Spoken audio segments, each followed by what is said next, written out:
जिमिल ने मुझे बताया, बहुत अफसोस हुआ। तो बताओ अब क्या होगा, वाकई सब खत्म? ख़त्म ही समझो। लगता तो कुछ ऐसा ही है। पता है उसने मुझे हर जगह से ब्लॉक कर दिया। मैं एक बात कहूँ मगर नाराज मत होना। कह दो मेहर, आदत हो गई है अब। तुम भी वही कहोगी जो सब कहते हैं। उस औरत ने कभी तुमसे मोहब्बत नहीं की। तुम उसके लिए बस एक एडवेंचर थे। यानी अगर वो तुमसे वाकई मोहब्बत करती। मैंने भरोसा किया था उस पर मेहर। मुझे लगा वो सच है। मैंने कभी ऐसा सोचा ही नहीं था। जरा सोचो ना, एक बार अपने आसपास देखो। मेहर, हम ये बात कई बार कर चुके हैं यार, प्लीज दोबारा मत छेड़ो।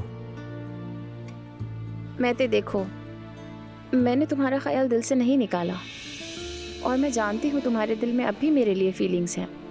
मैं अब भी वैसे ही हूँ जैसे हम पहली बार मिले थे। मैंने खुद को दोस्त समझने की कोशिश की, नहीं हो सका। मतलब वो मेरा दिल नहीं माना।